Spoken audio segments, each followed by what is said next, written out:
You're watching Toronto Sports Rush on the Bet Rivers Network. This is TSR. I'm Kyle. That's Dennis Bernstein from Sirius XM NHL Network Radio and, of course, senior writer at The Fourth Peter. Dennis, good to have you back on the channel. Well, it's great being on Toronto Sports Rush. Kyle, great to be with you. So, you're down in the States, and obviously, I don't know if anyone watching the show has heard, there's a little hockey game played between our great nation of Canada and the America you reside in. And the U.S. came out on top, and I want to ask you, with the U.S. winning its first gold in 46 years, from your perspective, where you are and the view you have of this game, what impact is that going to have on the game of hockey itself and the growth of hockey? Well, I respect you, Kyle, and all my friends in Canada. I didn't come and wave a flag this morning when I came on. It's changed, Kyle. There's no margins anymore. Like, this is it. This is going to be the way it's going to go. And I'll tell you this, the other teams as well. Look how close all the games were. It's just, there's so many great players in this league. There's no separation anymore. So could it be Canada, U.S. at the World Cup of Hockey? Yeah. Could it be Finland, Sweden? It could. I just think that. I think what happened, Kyle, is that the sheer numbers of participation in the States, we have 335 million people, and hockey's becoming more popular, even though it's an expensive sport. Just the sheer numbers, it's closed the gap. There's no gap anymore. And so I think it's great for hockey, and it's also the case in the women's game because you see, obviously, and we talked about this off camera, it's going to be U.S. and Canada, obviously, going forward. I just don't think there's any gaps anymore. Just too many good players. There's no separation. It's not going to be... These final games are always going to be overtime or one-goal games. Canada's not going to beat the U.S. in the World Cup of Hockey 5-1 the next game. It's going to be 3-2. It's going to be 2-1, which is a great thing to see. So I think we're at a state now where we've caught up as a country, and this certainly helps as well because the kid out there who's 5 years old or 7 years old who was going to be the next Connor McDavid or the next Jack Hughes when they watch these games. So I think it's great for the sport because there's just more available players and there's better players. Like I go back to, you talk about 46 years. What would have been the score if this team played the 1980 team? 10-1, 12-1. Yeah, those are a bunch of college kids. Yeah, exactly. There's a bunch of college kids that had so you can, and the impact of that game will never go away in the States. Right. But it's changed now, and I think because of the images after the game and what's going on in our country with respect to Jack Hughes and everybody waving the flag. I mean, they partied last night in that club in Miami, 11, they were singing the national anthem. It's changed a lot of things, and I'm not a political guy, so I don't want to get into it, but I just think that these kids are heroes, and it's just hockey's in a great spot, Scott, because you know what? The international calendar is established now because of the CBA. 2 years World Cup, 4 years World Olympics again, World Cup again. It's going to be a great thing for this game. Yeah, and I feel like I'm seeing a cultural impact from both the men's and women's team taking home the gold in the U.S. that it's elevating hockey, I think, into a level of conversation in America it probably has never been. And despite, I'm upset that Canada didn't win. Sure. But as someone protective of the game of hockey itself, there has to be a lot of silver lining to this in the fact that this is going to grow the game at levels that in America that hasn't been seen since A Miracle on Ice for certain. And I go back to Four Nations. I do a lot of hits all the time. In one day, I've never had more. I had to do 7 radio and TV hits before the final of the Four Nations. I've never done that before. Now, when they ran ads, NBC ran ads with using the images of the 9 seconds in Montreal. I'm like, wait a minute.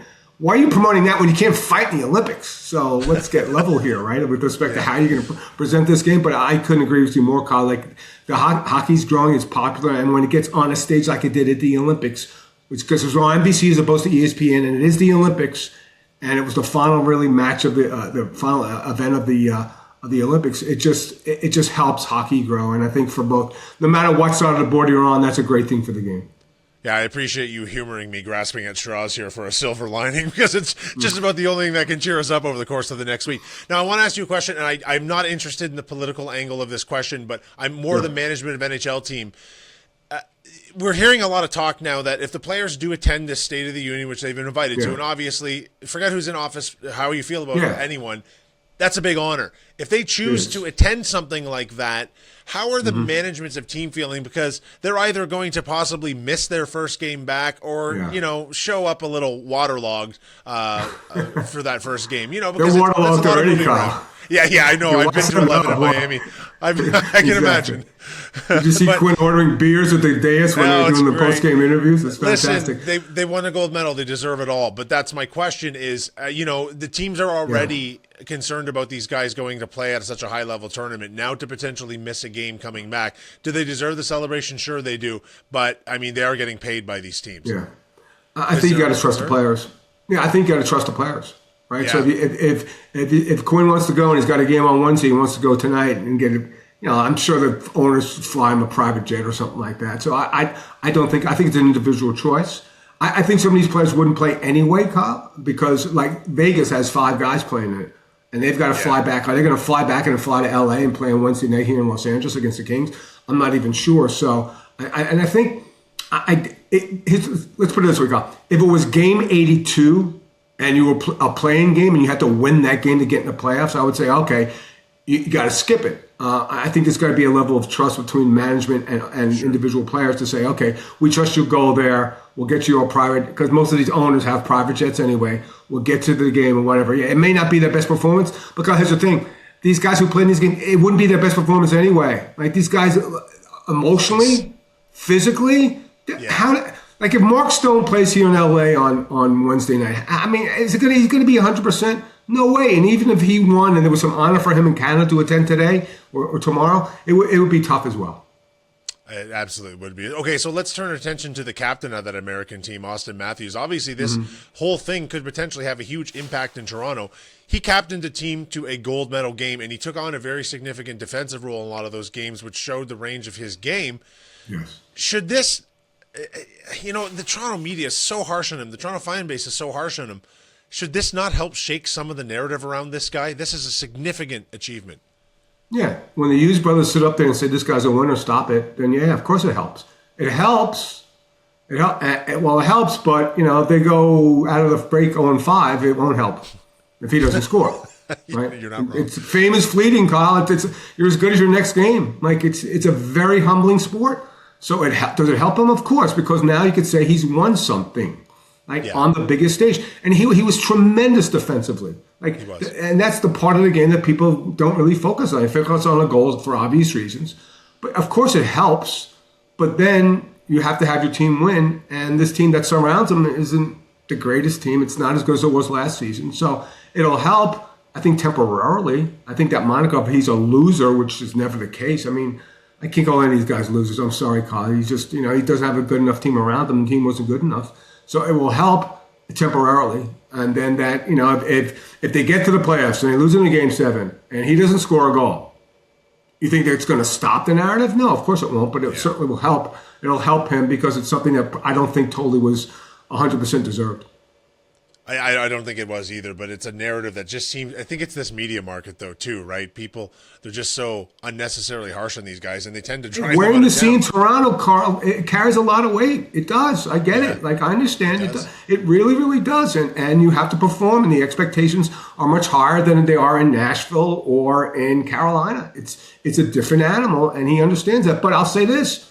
He signed on an extension to stay there. He could have tapped out and said, "No, I want to go play in Los Angeles and hang out with Dennis." And he chose not to do that. And he's made statements that he wants to continue and stay there. So I think he can handle it because he's a cool cat. He's not that emotional of a guy, and I think he could brush some of the stuff off. Yeah, I think that mindset will definitely help moving forward. So let's talk about this Leafs team because we have the trade deadline coming up at the end of next week. Sure. In your opinion, outsider view, what should they do? They should probably be, they shouldn't be all in. Right? Look at the 5 games they have coming into the tournament. That determines a lot of things. I think right now, what you're probably looking at is maybe like a soft sell, right? Like that. So, but you look at the games at Tampa, at Florida, home against Ottawa, home against Philly, at New Jersey, right? So what do you have to say? 7-8 points, you get out of that, then they're in the mix. And they're still in the mix. Right? So they're not cooked. They're not like Florida. I think Florida's cooked. But it depends on who they beat here. If they come out of the box and win in Tampa Bay, okay, then maybe we got to look at it. And if they do want to do a buy, you're not going to go all in. You're going to make a big asset trade. Because if they want to make a move, right side D, they have to. They have to go get, I guess there's a couple of names you throw out there. When Zach Whitecloud went to Calgary, right? Can you get him out of there? Like that would probably be the best fit to stabilize the top 4D. Ristolainen, who there's now they're talking about taking calls on in Philly, but there'd probably be a tax dealing with Philly because you're in the mix with them. If they can go, let's say, if they can beat Tampa and losing back-to-back and losing Florida in regulation and then beat New Jersey and get 6 or 7 points, then I think you got to look at, maybe doing that type of move with respect to stabilizing the D. If they drop games, then you're soft selling, right? Then you're saying, okay, what are we going to do with a McMahon? What are we going to do with a Lawton? Look at your unrestricted free agents and go that route. So these, as much as it's hyperbole, these are critical games. These 5 really determine their moves. And I think even the first 3 games, if you can win 2 out of 3, then say, okay, well, maybe we need to add that right side defense. So, but do I think they're a threat here if they do make the postseason? I don't see it. If they get to the second wild card and play Tampa, although who knows with Tampa because Victor Hedman didn't play in the elimination game. So is he injured? So I think it's got to be a cautious trade deadline for Tree, and the really big moves have to come in the offseason. Yeah, and you basically answered my next question because it seems as though on a game-to-game basis over the next 5 or 6 before the deadline comes and goes, this team's going to be changing their mind about what to do. Because as you say, if they're suddenly taking 4 of these next 5, then they're right back in the – well, they're kind of in the hunt of the wild card right now. But they are. It puts them then. But it just seems like most of their moves are more likely to come in the offseason at this point in the game. They're an old team. Yeah. Do you think they should get younger? It's always trending that way, right? But how younger? And you got to get good players. You got to get players 23 to 27, right? And that's really hard to do, Kyle. And you got to overpay. And I don't think they have a lot of assets. And it's just again, if they lose to Tampa and Florida, but beat Philly and New Jersey, then those are cheap wins, right? Because those are teams that are lesser, and so it would send the wrong message to Tree saying, "Oh, we won these games, we got these points." It's not just about pure points here, Kyle. It's like who you beat. It's quality of competition. If they can go on that back-to-back and get 3 points, it's like, okay, maybe we do need to move to supplement this team here. But I agree with you. In the offseason, they do need to get younger, and what assets can they move to get to that point where they are younger and more competitive? Curious on your take, since you're a Kings guy, the Kevin Fiala injury from the Olympics, that's obviously a blow to the team on a significant level. Yeah. And I had this conversation with Pierre Maguire too. It seems like the pros of sending the pros are much higher than the cons of sending these players back to the Olympics for the game itself. Yeah. But for a team like the Kings right now, they probably feel quite the opposite on some level. Yeah. Well, it's not just the Kings. How does Kyle Dubas feel on that? Sitting in that suite for Hockey Canada, watching Sid Crosby come off the ice after getting hit by Radko Gudas, and Victor Hedman. How's Julian Brisebois feeling right now? And Cheveldayoff with Morrissey. So, but you have to send these players if they want it. This is what we've waited 12 years for, and you have to grow the game. We don't like the. I know Kevin Fiala very well. I was heartbroken for him. And that was a reverse hit that went bad. It wasn't bad, and it was Tom Wilson, but it wasn't Tom Wilson being Tom Wilson. Yeah. It was a reverse hit. He fell on his leg. He's a 6'3", 220-pound kid. With respect to the Kings, there was euphoria here for about 5 days until Kevin went down. You add Panarin, but you subtract Fiala. They are different players. Panarin's a puck position guy. Fiala's a transition guy. So it's a net positive, but it's a coin flip here in Los Angeles. Like that, they're 50-50 to make the playoffs. They have to be better. Their goal differential hasn't been good. Their power play's been awful, but Panarin should help that. So it's going to be a coin toss. But with respect to sending the players to the Olympics, they want to play. They want to play for their country. You see the pride in these players. You can't say, because there's going to be injuries at Kyle, and there's going to be injuries at the World Cup of Hockey, like there was with how much time did the Kachucks miss? But they're going to play. They want to play. It's better for the game. You hope it doesn't happen, but it will continue to happen because this is such a physical, brutal game. Yeah, and again, cheapest marketing campaign the NHL has ever put on was to let their players go to the Olympics. Okay, before we let you go, Dennis, can you take us around the league and give us some teams that you think are going to be the major buyers and sellers at this deadline? Well, the sellers are pretty easy. Calgary, where does Blake Coleman go? Does Naz Kadri go? That's number one. St. Louis, did they trade a Justin Falk? Did they trade a Robert Thomas? So I think it's going to go in the offseason. There's clearly a seller. And not that they could fit Bennington in, but Edmonton's got to do something, right? I mean, they got to do something. I don't think they can move their goaltending. They need a right side defenseman, right? So those are about Minnesota. Minnesota's a key here because, look at what Quinn Hughes has done to this team. Like, he's made them different. I asked Joe O'Donnell, their play-by-play radio guy, why is Brock Faber scoring all these goals all of a sudden? He said 2 words, Quinn Hughes. But here's the thing, Kyle.